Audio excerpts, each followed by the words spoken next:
Guys, thank you so much for joining me today. If you're listening to this on a podcast, my name is Carl Norman from carlnormanconsulting.com.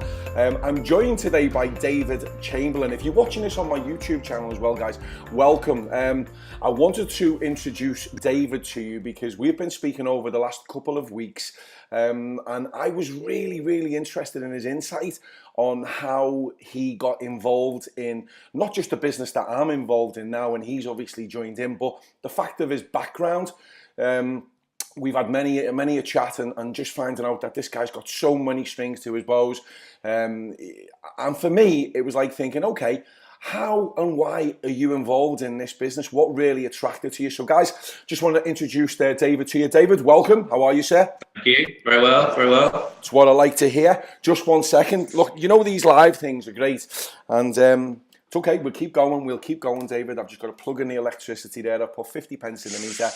We're good to go. Hey, David, do me a favour. Give me a little bit of an idea on your background, okay? Give me a little bit of and obviously tell the listeners what you've done and obviously where you currently are right now.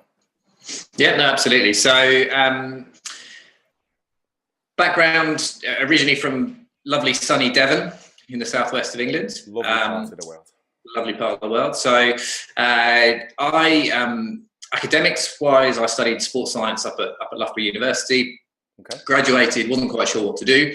Ended up falling into the world of recruitment. So worked for a startup business up in the Midlands, transferred with them down to London. While I loved aspects of London, 6 months was probably enough for me. So I remember being on the tube one day, looking at everybody pretty miserable, thinking, this isn't for me. So I literally went in the next day to work and handed in my notice. Went back to Devon for a few months, did some bar work and labouring and that sort of stuff. And I bought a one-way ticket to Australia. Wow. So I'd been over quite a bit in the past with, got family over there and had sort of travelled pre-university. Okay. At the time, I was single, no mortgage, no kids. Wonderful. That was the life. So, so I thought to myself, well, what's the worst that can happen? I go and have a great holiday and then get another flight back again. So I went to Australia, ended up getting a job for a big global recruitment business called Michael Page, and sort of worked my way through there, managed their financial services, finance and accounting business. Then got tapped on the shoulder after about sort of 3.5, 4 years by a more sort of boutique firm who wanted me to set up a regional function for them. So more sort of executive sort of high level recruitment work across financial services. So did that for them for about 4 years, up into obviously Sydney and up into Asia as well. And then I kind of had one of those moments of sort of thinking, well, I've done this degree in sports science. I'm passionate about health. I'm passionate about wellness. And I'm doing recruitment for banks. Something's not adding up. So I made the decision to transition out of recruitment, and I set up a personal training business in Sydney. And then on the back of that, I set up a separate sort of running coaching business. So kind of leveraged a lot of the skill sets I've built up over the years, obviously the sports science piece, plus the ability to sell and to network, really. So that took off, particularly the running business, and I ended up with, I think, about 12 coaches working for me around Sydney. Wow. Worked with a lot of big corporates. So my role was really sort of going out, developing relationships, developing work, building a website, SEO, etc. And I worked with a few clients myself as well. So after about 2 years of doing that, my wife and I, mainly for personal reasons actually, we decided, and I pretty skipped the part of I met my wife in Australia. I was just going to say that, you just went right over that. It was like, work, and the next minute, wife comes on. I'm like going, David, where's the wife come from? You just snuck it in right at the side there. I'm sure if she's watching this, we apologise, okay? Sorry, I forgot. What's your wife's name, David? My wife's called Dawn, so Dawn, she's. We're really sorry. Okay, you were there in the back of his mind all along. So anyway, there you go. Just got you out of that, then, mate. Yeah, thanks, mate. Well done. So we'd met a number of years previously, and she's English as well. We had a couple of kids. So at the time we moved back, the kids were 2 and 4. We just sort of thought, well, we don't want to deny them their relationships with their grandparents. And whilst it was great living on Manly Beach, sounds crazy, but it does get a bit blasé. Not boring, but sunshine and beaches all the time. Hard life, terrible. Variety. Terrible. It's really good. Yeah, it was tough. Yeah, it was tough. I can imagine. So ended up with 10 years in Sydney. Came back to the UK. Didn't want to go back to London, and all my family are from the southwest, so from sort of the edge of Dartmoor. Basically, sort of near Exeter. So we came back to Exeter, and I wasn't quite sure what I was going to do because the personal training business, I've still got that the running coaching business in Australia that sort of runs itself really, and there isn't really the market to set that up in Exeter. It's not a big city. So I then set up the running coaching business more as a sort of hobby thing over here, and got back into the world of recruitment. So effectively run my own business. I've got a partnership with a couple of guys over in Australia, and I work internationally again with those sort of old networks, so predominantly banks, financial services companies, globally. So you've apart from the wife and the 2 children that you just snuck in there somewhere along the way, you've had a really busy time. I mean, it sounds like as if that you're a natural entrepreneur by the sounds of it, but maybe that you just didn't really discover that until you went back to your passion, which was obviously helping people. You'd done the sports science degree. So how did that manifest? I mean, did you literally wake up one day and just think, you know what, not I'm an entrepreneur, but there's other things that I can get myself into. Was that like a bit of a bolt out of the blue, or was it just something that you just felt that was in you? Yeah, that's a good question, Carl. I think it'd always sort of been in me to a point. I think for me, it really came down to confidence and also what you find a lot of the time when people work within, particularly in corporate environments and sort of high performing businesses, is your peer group are people who are very bright, very successful, and that's what you compare yourself to. So you sort of think to yourself, well, this is my normal, and the people that I'm surrounding myself with are a representation of everybody that's out there.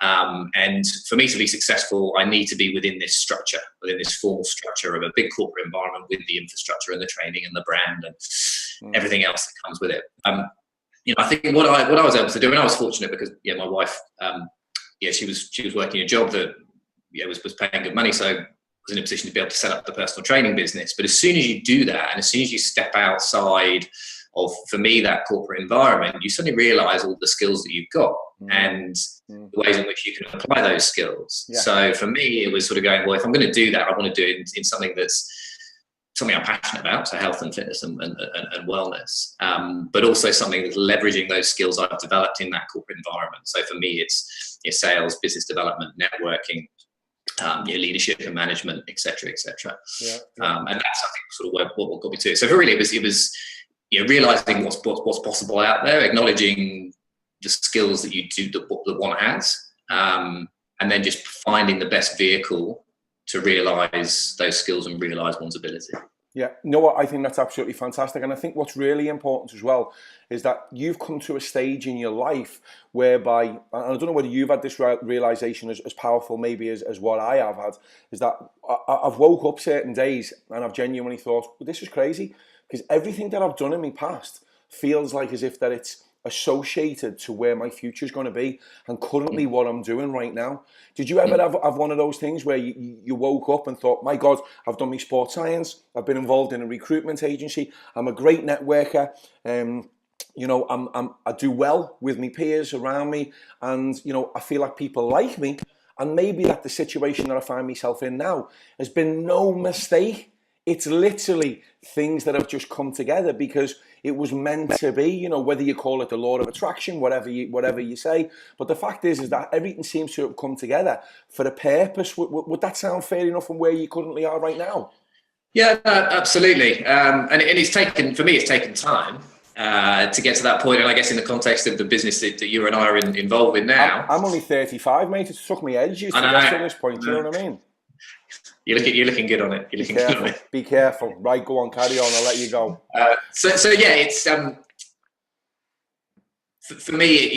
It's the business we're involved with ties together all of those different aspects and skill sets for me personally. So it's the interest in health and wellness, which I've always had from day dot. It's the sports science degree and that sort of scientific background plus personal training plus having worked for corporates in sales and business development and management and leadership roles. Yeah. So when you put all of those things together into one bucket and you go, well, what makes sense for me to best leverage those? Not off. This opportunity is certainly that. I love that word, leverage. Absolutely spot on. I love that in everything that we do now. I mean, everything that I do. I mean, I'm either listening to audio tapes. I'm trying to leverage the time that I have simply because of obviously I'm thinking, you know what, I'm not getting any younger, and I want to try and absorb as much information as I possibly can. So leveraging the time, that was a really important part. So listen, I'm gonna spin this round now and think about you've obviously got a lot on your plate. I know that you're up early because you're dealing with several continents with regards to your recruitment business. But how do you fit in your own personal training as well? I'll come to the business in a second, but how do you fit in your own personal sort of development, if you like? I mean, because let's be honest with you, that's what we're currently doing, aren't we? We're developing ourselves. So how does that work for you? What does your day normally look like, Dave? Yeah, it's an interesting one. Like I think people often have this perception of wouldn't my life be great if I didn't have to get up at the same time every day and go through this routine and this process and everything else? Yeah. I think, to be honest, the reality is, and I've certainly found this working for myself, is you do need that routine and you do need structure. And as human beings, we function best correct when we have structure or when we have routine. Totally. So, yeah. So for me, I mean, having kids is great because they wake up generally at the same time each day and they have to go to school. So I help out with that, but I'll generally get up sort of half an hour to an hour before the kids in the morning, do some calls, do some emails. At the moment, a lot of that with clients in Australia. Then have that family time, so that sort of segments it. Then have my little routine of I drop my 6-year-old at school. Once I've dropped him, then walk into the office, which is about 20 minutes. So I'll make some calls on the way. My own training from a physical perspective, I just lock it in the diary. And I'd say for people listening, particularly where you've got a challenge of hours in the day and getting pulled in different directions and having that opportunity to look after yourself, particularly physically and on the back of that emotionally as well, the best thing to do is just put it in your diary like a calendar appointment. Yeah. I mean, I've got a good friend who's a senior partner in a big global law firm in Sydney, and he's a mad keen runner.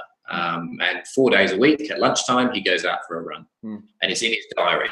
Yeah. And he says to his PA, whatever happens, I don't care who it is, unless it's absolutely critical. Yeah. These times on these days, I'm out running.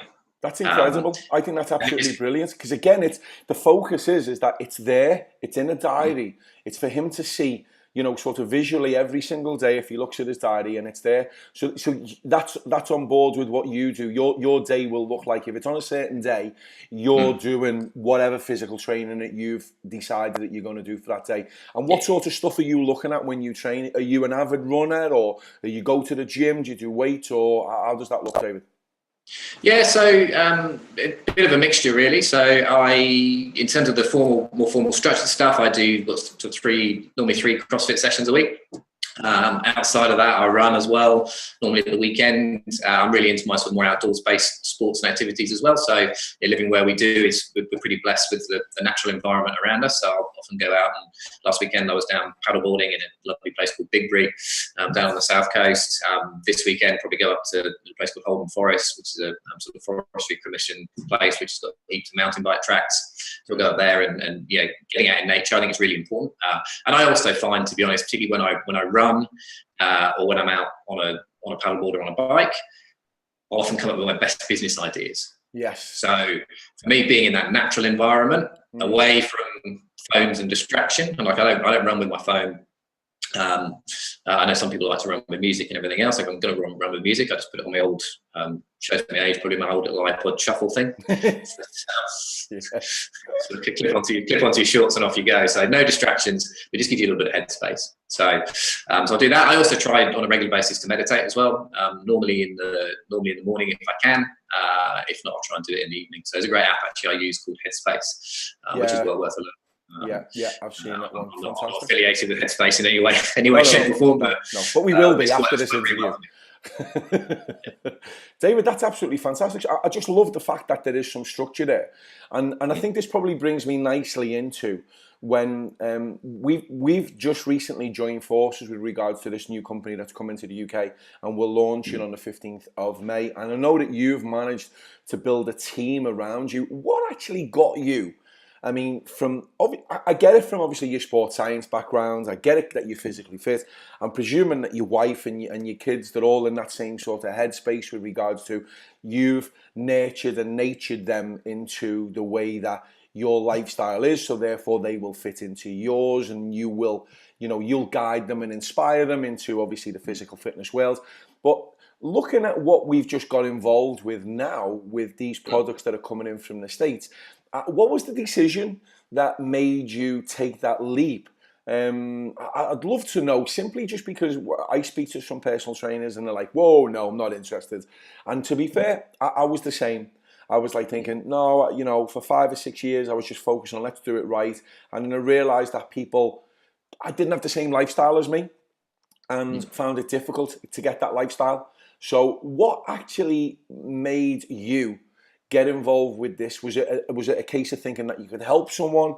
I know that it wasn't a financial thing, as we've discussed that, but it'd be interesting to speak about it. But what was the thing leading up to it? How did all that come about? Yeah, so to give some context, I was approached about the business actually originally about 4 years ago by an old client of mine in the banking world who got out of the banking world and set up the business in Sydney, in Australia. Yeah. At the time, I just set up the personal training business, and from I guess first and foremost from a nutrition point of view, my view at the time was we should be getting everybody onto whole food, organic, prepping your meals, etc., etc. And this is before I had kids, right? Yeah. So it all changes. Everything changes. Everything changes. So I said to him, look, it's not right for me because this is my philosophy and my belief around nutrition. And then from a distribution model perspective, the nature of the business didn't really sit well with me. I had a lot of sort of preconceived ideas around what it was and what it was about, and the type of people within that industry, I guess. Yeah. So I parked it, and then I guess fast forward the best part of 4 years, so up to about 6 months ago, and I get a call from Matt, is his name, in Sydney, and saying, look, the opportunity is coming to the UK. Would you look at it again? Would you be interested in another conversation? And I said, okay, well, look, let me put my ego to one side and I'll take a step back. I'll re-look at it. Obviously, being from a sports science background, my primary driver was around the product piece. So the first thing I looked at was, is there a need for supplementation and meal replacement and performance-based products? And when I thought back to my experience as a personal trainer, if I was honest with myself, and I like to think I'm relatively sort of persuasive with people, but if I was honest with myself, of all the people I'd worked with in a personal training capacity, the ones who I'd said, we need to get you onto whole food, organic where possible, prepping your meals, the number of those that would have done it for a period of time and then consistently stuck with it, as a percentage, 10%, maybe. Yeah. And the reasons for that are not that they don't necessarily want to do it, and not necessarily that we shouldn't continue to be pushing the message of whole food and organic where possible, but they just simply didn't have time. You probably had 2 kids, David, and a wife called Dawn. Yeah. So I mean, I've got some good friends in the sort of professional fitness modeling world, for example. No kids, not married, no partners, single, heaps of time. Working sort of 8 to 4, 9 to 5 type jobs, and they have time to prep their meals, weigh it, and do their shopping in a way that it's all about them. And for those people, fantastic. I think got a lot of time. Those people really, from a training perspective, do need some additional assistance from a nutrition perspective. But they're few and far between. So I was actually talking to my stepfather about this, and he travels away with work quite a lot. And I was talking to him about this idea of getting a real sort of fully built nutrition from a shake. And he said to me, look, something like that for me would be absolutely perfect. I work away a lot. If I'm coming home, which is normally late, I'll stop at a service station and I will get a pasty or a sausage roll. Yeah. And don't get me wrong, I love a good pasty and a sausage roll every now and again. Me too. but yeah, not every day, and but not every year. day. Yeah. And you know it's not the best thing for your body and to make it work. So he said something like me in terms of convenience, something like that would be fantastic. Yeah. So when I looked at the product piece, I went, is there a need? Yes, there's a need. And I'm comfortable with that as long as the products are of a sufficient quality and there is scientific research to back them up. Yep. So when I looked at this business, I went, okay, well, on the product side, great. I'm comfortable with that. There's a need. It's backed up by good science. It's good quality product. Fantastic. The other side to the equation was the business opportunity. And when I often sort of talk to people about what I'm doing, they're sort of saying, well, why would you do that? Like, you make good money anyway. Yeah. It's a bit of a no-brainer. It doesn't really make any sense. Yeah. And I think that's correct if your motivator or your perception is this all about the money. I agree. For me, the money in any form of business, in all the businesses I've been involved with, if you focus on the process and you have a good why, a good driver, a good motivator for why you're doing something, yes, the money is the outcome. Correct. If money is the objective, yeah, you will compromise the outcome. Yeah. You will do things that are not ethical. You will do things for the wrong reasons, yeah, for short-term gain. And ultimately, you're not going to build a sustainable business. Yeah. Now, I think the thing I like about the nature of the business, and I've looked at heaps of different ideas. I've got a good friend actually who sold an IT business a few years ago, has got a significant amount of money to invest in something. And we've looked at various different ideas in the health and wellness space. And one of the biggest things that you come up against is it a scalable business? So people have fantastic ideas all the time, business ideas, but then when you actually break down the numbers, you go, okay, well, what's my margins? What does my P&L look like? And ultimately, is my business a scalable business? Can I grow it? Can I take a process and a system and replicate it? And the nature of this business, from a pure business perspective, taking out whatever the products are, it is a highly replicable business model. Yep. I agree. And we were talking about this the other day with regards to when you're coaching people, is that if you coach people on the fundamentals of what this business can offer, then you lead those people to be able to lead other people. Then it literally just mushrooms. And the idea that you are in a driving seat where you're looking after a certain amount of people, and you've grown your business really fast, considering, obviously I know that you've known about the products before and you've known about the business, but the last time that we'd spoken, you'd enrolled something like 36 people, which was incredible in the time scale that you'd done it. And I find that fascinating, coming from your background with regards to how professional that you are. Why would other professionals sort of believe in what you're saying and think, okay, because let's be honest with you, right? A lot of people look at network marketing as they go, oh, it's a little bit dirty and you're going to try and sell me stuff and you're just going to hound me all the time. And I haven't. I've just genuinely thrown content out there, and I think you've probably done the same. But maybe people would have listened to you from the hierarchy with regards to, well, hang on, well, if David's doing it, and it's the reason why I wanted to get you on this video today, was to say, well, hang on, if I'm dealing with mums or personal trainers or parents that want to stay at home, then I've got this guy who is a big earner and he's got, he's a professional guy. Then surely that the business there, like you just said, is scalable on a massive, massive scale. Then surely people should be looking at it. Would that be right? Yeah, absolutely. And I mean, I think the key is, and what I see my role being, and I think you're very similar in your philosophy and your approach, is it's really important to acknowledge that there is a massive opportunity there. At the same time, you need to acknowledge that it takes hard work and a lot of work to get that scale in the business. So anybody looking at it, and that's the same with any business you go into. If you're setting up a coffee shop, you're going to be working long hours. It's not you're not going to be a millionaire overnight. It doesn't work like that. Nope. So you need the drive and the tenacity to do it. But probably as importantly, if not more importantly, you need the skills. So for me, and I know for you, Carl, it's about empowering people and enabling people to develop those skill sets that they need. Correct. Do things in their own way, in their own style. There isn't a one size in sales. There isn't a one size fits all model. No. a set phrase you might read in a book about the best way to get engagement from someone. That may work for your mate down the road, but if you're talking to your friends and you use the same phrase with your friends, they'll be like, "Who's just taken over your body?" Yeah.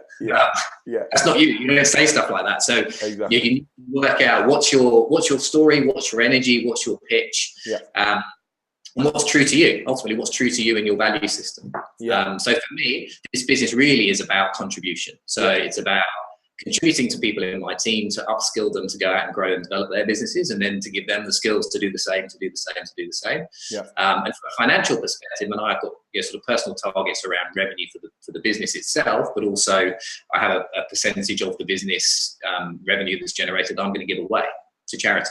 Fantastic. So you kind of go, well, it's not. Believe me, I think a lot of people sort of look at numbers and they go, well, if you're earning, wow, imagine if I was earning 100 grand a year. Earning 100 grand a year or earning 25 grand a year, they're different numbers, but in terms of your personal satisfaction, it's not actually that different. Yeah, I know. It's not actually that different. So you need to really get to the core of, well, what am I about? What's going to drive me? What's going to motivate me? I mean, if I touch on the example of the friend of mine who's an investor, he sold an IT business, made a stack load of money, thought, I'm going to take a year off and my life's going to be amazing. I don't have to worry about money ever again. For him, it was the hardest the hardest year of his entire life. Really? And the reason was because he said he's got 4 kids and he's got a wife, and he said, when I was working, I had a role and I had a purpose, and my purpose was to provide for my family, to pay the mortgage, and I was part of a company. I was part of something. As soon as I made all this money, after about 3 months, where he's sort of really into his trail running and ultra marathons and that sort of stuff. I did a few of those, went to the south of France, built a house, spent £1 million on building a lovely house. And then he's like, well, what do I do now? What do I do? So for him, it was then sort of reconnecting with, well, what drives me? What am I interested in? What am I passionate about? And he wants to make money out of his ventures moving forward, but he's starting from a place of, it needs to be something I'm passionate about, and in terms of the process, whether that's I'm the guy who likes to lead big teams, then he needs to build that. Or if it's I'm the guy who needs to contribute to my local community, then he needs to work out a facility in a way in which to do that. That's a fascinating story, by the way, David, and I'm sorry to interject there, but you hit on a couple of really important things there. I noticed that when I stopped doing my physical training in January, I actually missed having a team around me. I went solely online full time, and I'm like thinking, okay, I'm not really enjoying this because there was no purpose to wake up every single day, go to my unit, open my unit up, see people that are genuinely loved and cared for, and I was for the first 2 weeks it was like great. It was like, oh, this is good. I can sleep in whenever I want, although I don't. I'm up at 5 o'clock in the morning. But it changed. Things changed. And I get that. And this is important because I want to end on this. I want to find out, you just mentioned about your drivers there. You mentioned about that fascinating story about your friend. You've mentioned with regards to you want to help people and help them move forward with their own lifestyle. You mentioned about your stepfather with regards to, again, dead easy conversation. What are you eating? How are you eating it? When are you eating it? What would be the best for you? If you were sitting down with someone who's come to you and gone, David, I'm really interested in what it is that you're doing, but I don't know enough about it. Where would you start from a coaching point of view? If someone was sitting in front of you, what would be the routine, the questions that you would go through? What would you find out from that person? Again, another great question, Carl. I think salespeople, this is a sort of generic point, but I think salespeople like to talk. And people in the not me. the network marketing industry like to talk. One of the first things I learned in recruitment was you got 2 of these and you got 1 of these. So do at least double the amount of this when you do this. So the first stage in any sales process or conversation or interaction with anybody is to ask questions. So in the context of someone coming to talk to me about the business we're involved with, if I just go blurt out all this information, it's this is the business opportunity, these are the products, and then I sort of go, okay, tired now. I'm going to breathe. It's overwhelming, isn't it, for some people? It's overwhelming, but how do you know it's relevant to them? Correct. So, okay, great, fantastic. You're interested. What are you trying to achieve? Brilliant. Absolutely brilliant. And do you know what? That's exactly what I was looking for. Whenever I coach a client, it's always about, well, what is the outcome? What is it that you would like to achieve? Exactly the words that you've just used. And how does the process go from there then, David? Do you make a timeline up? Do you think about, well, okay, if I can take this client down this road, this is what you're going to achieve. If you go down that road, then chances are you're going to get a different result at the end of the day. How does that look for you? Yeah, look, I mean, I don't necessarily have a formal process per se, and I think that's not to say I don't think having a formal process is a good thing. I think for me, because I've been doing this in terms of the one-on-one people interaction, sales, business development piece in a recruitment context and a fitness context for 15, 16 years. The way my brain now works is I can sort of see 3 steps ahead in a conversation and direct it in a particular way. And I don't mean that I'm not manipulating people, but I can sort of, if I go to someone and says, "Oh, I'm interested in this," they might drop in a little word about their family or about a particular event or whatever it might be, and then you can sort of fall back into that and then use that as part of your process. But that takes time and it takes practice. Yeah. So I don't necessarily use a formal process per se. I think ultimately it's just about asking lots of questions, getting that information. Once you've got that information, then you can work out the best way to move forward, with the objective of finding the best solution for that person, for that individual person. Not the best solution for you and your business, the best solution for that person. Because if it's the best solution for that person, it will ultimately be the best solution for you and your business. I guess when you look at what we do, there are different levels of products and different amounts of products that you can purchase. What's right for someone may not be right for someone else. Obviously, we can steer people in a direction if we think that would best serve their needs, and that's part of our job, is to coach them around that. But yeah, look, I think ask lots of questions, have a process if that helps, and probably the biggest thing to do, and do this with partners, friends, family, whoever it is practice it. Practice it, practice it, practice it. Know what your pitch is, know what it sounds like, and get feedback on it. Film yourself doing it. The way we think we come across versus when you look back at yourself on video can be quite confronting sometimes. Don't know if I'll be watching this video when it gets posted, but so it's really useful to watch yourself and listen and get people to give you honest feedback. Maybe don't ask your mum, because your mum's gonna go, "Oh yeah, that's wonderful." Well done. Ask that mate who speaks their mind, and they can say, "No, that was good, but you need to change that." Change that shirt. You need to sort that shirt out. David, listen, mate, you've been absolutely phenomenal today. I really wanted to get your perspective, and you've given away a massive amount of golden nuggets.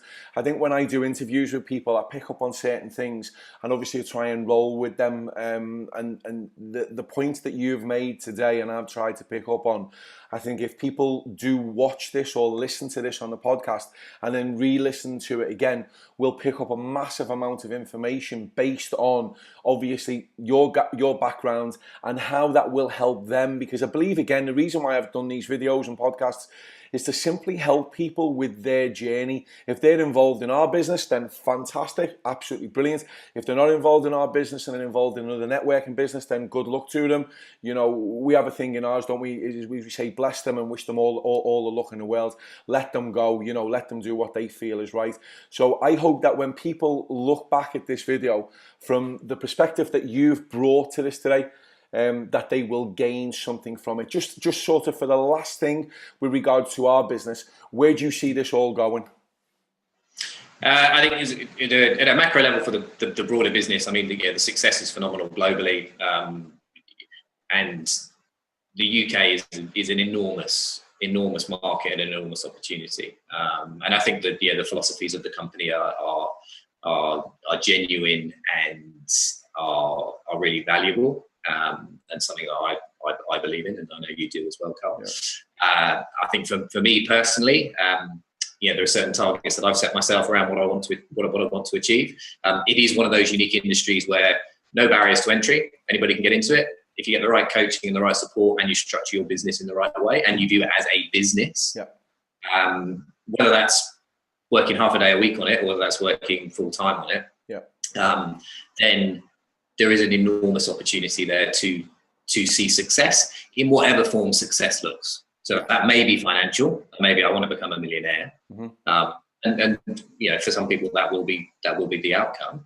But equally, if that's about contribution or being part of something or believing in contributing to other people's lives through their health and wellness or financially, then fantastic. But I don't, you know, so I've looked at a lot of ideas, and I genuinely don't think I've seen a vehicle that offers anything like the opportunity that's presented here, if it's done in the right way. Brilliant. David, you have been an awesome guest today. I massively appreciate your time, because I know that you're busy. I know that you had a call booked into Sydney today, and I think that you've swerved them for me, so I really appreciate that. Thank you so much, David. Say goodbye, and hopefully that we will speak to you very soon. Take care, my friend. Fantastic. Thanks very much.